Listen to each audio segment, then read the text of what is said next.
Olá, galera que assiste o canal Aprenda Química e Física. Hoje nós estaremos falando principalmente do estado gasoso, que é um estado físico da matéria que está no nosso dia a dia e às vezes a gente acaba nem percebendo. Então vamos lá. Antes de falar do estado gasoso, primeiro eu tenho que falar do estado sólido. Estado sólido, você sabe que ele é um estado físico organizado e ele é compacto e os átomos e as moléculas estão bem próximos. Já no estado líquido, que nada mais é do que o desmembramento do estado sólido, você tem um certo balanço.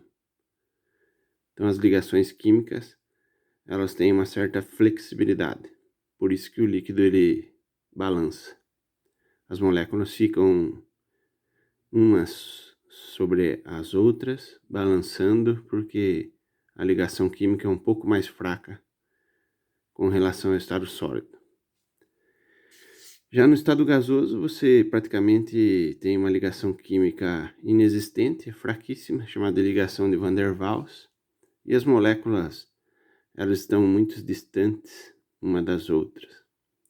Por isso que o estado gasoso ele é desordenado. Então, enquanto no sólido ele é organizado, no líquido ele é parcialmente organizado, já no gasoso ele é desordenado. Mas o que ocasiona o estado gasoso? O que ocasiona o estado gasoso é a energia. Por que alguns componentes químicos estão no estado gasoso? Porque eles absorveram a energia do ambiente. E assim, as moléculas elas adquiriram energia cinética, que no caso aí é aumento de velocidade. Então, no estado gasoso, como que você define esse sistema molecular? É onde você tem a maior energia cinética envolvida, visto que no sólido ela é baixa, no líquido ela é intermediária e no gasoso ela é alta. E como a energia cinética é intensa, você gera uma coisa chamada de caos molecular. É o que define aí o estado gasoso. Por isso que as moléculas de um gás elas estão em todos os lugares.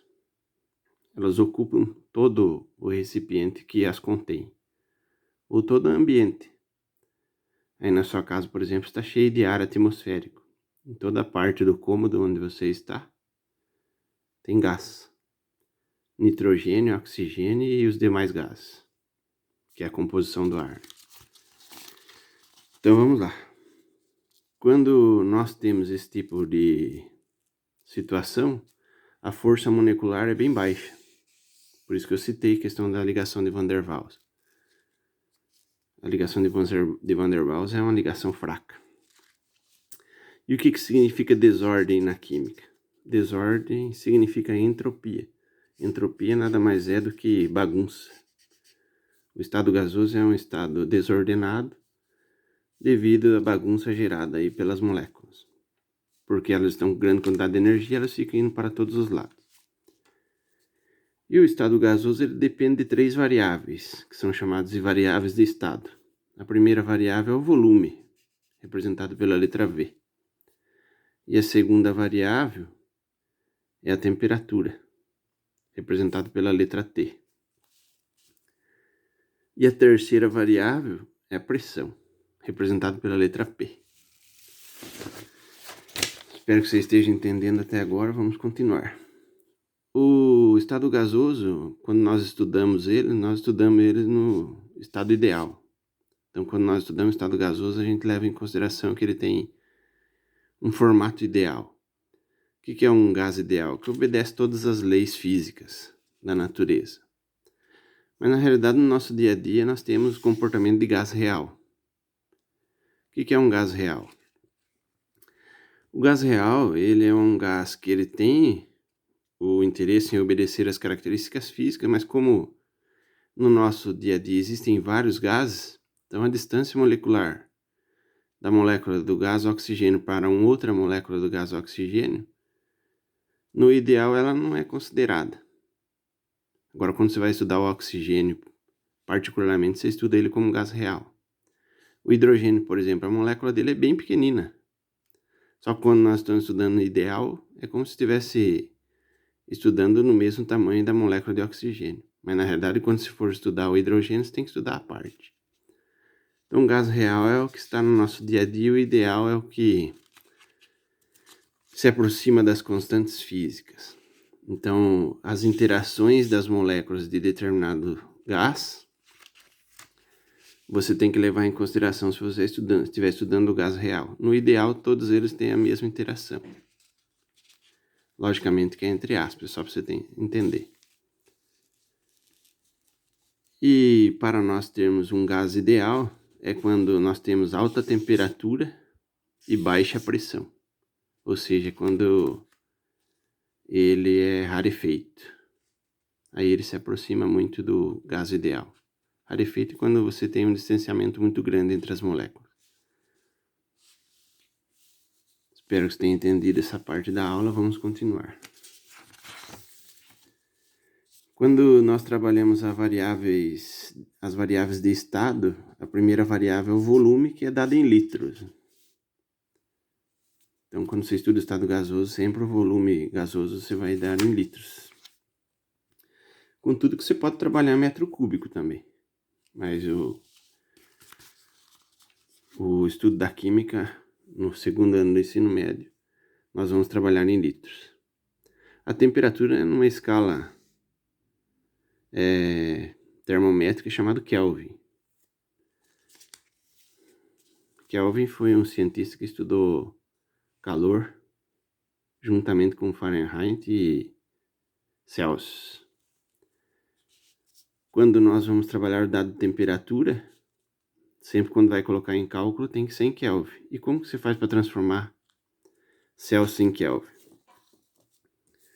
Para transformar Celsius em Kelvin, você vai pegar o valor que você tem em Celsius, vamos supor 20 graus, e somar com 273,15. Então 20 graus Celsius é igual a 293,15 Kelvin.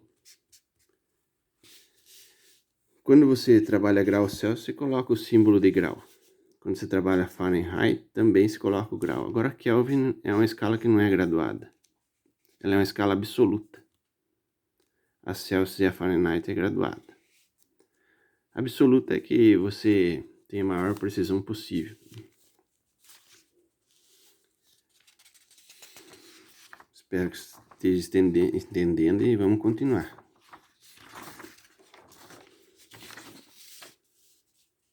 Então, enquanto o volume você trabalha em litros e a temperatura em Kelvin, a pressão você trabalha em atm ou você trabalha em milímetros de mercúrio. E a regra de 3 que você deve fazer para transformar atm em milímetros de mercúrio é essa. Cada atmosfera, que é o atm, equivale a 760 milímetros de mercúrio. O milímetro de mercúrio também pode ser trabalhado em Torricelli. Torricelli foi o cientista que inventou o barômetro. O barômetro é um instrumento utilizado para medir a pressão atmosférica. Então, um atm é igual a 760 milímetros de mercúrio, que é igual a 760 torr.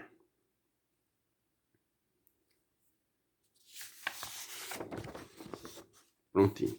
Vamos aí para a terceira parte da aula. Quando nós estudamos o estado gasoso, nós devemos levar em consideração duas equações. A primeira equação é chamada de equação de Caplayron. Caplayron foi um cientista que estudou o estado gasoso.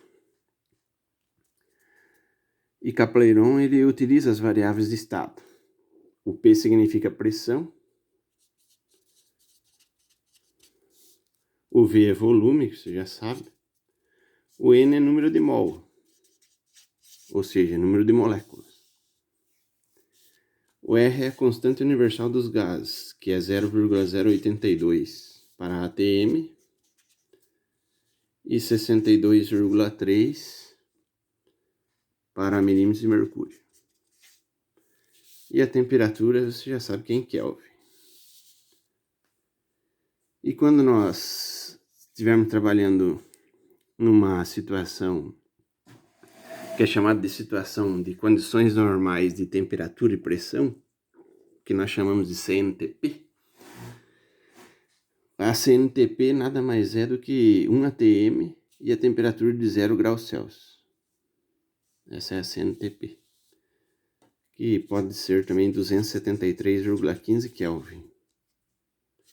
E o ATM é 760 milímetros de mercúrio. Então, toda vez que o exercício pedir para você fazer o cálculo em CNTP, você utiliza 1 atm no lugar da pressão e 0 graus Celsius, que é 273,15 Kelvin, o valor da temperatura.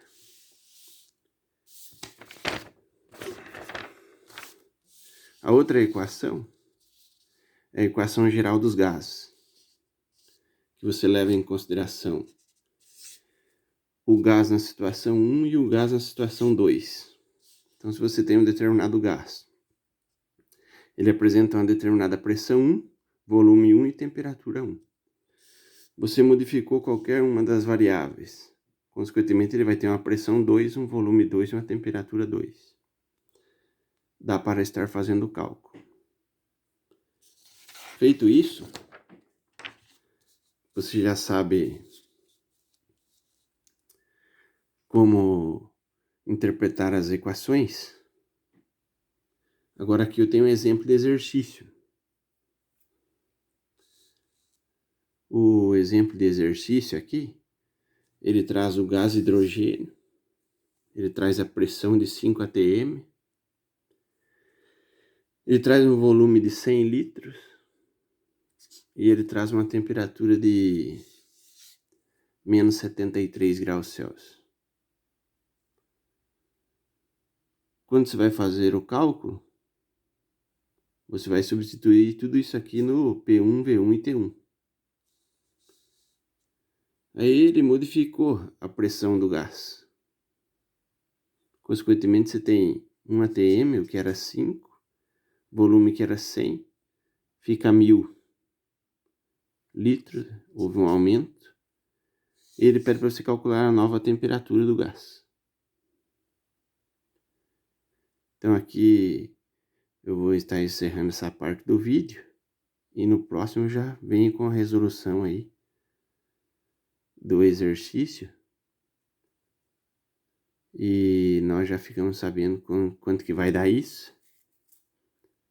Visto que senão a aula fica muito longa, né? E depois eu faço também um exercício com a equação de Capleron, ok? Aguarda só um minutinho.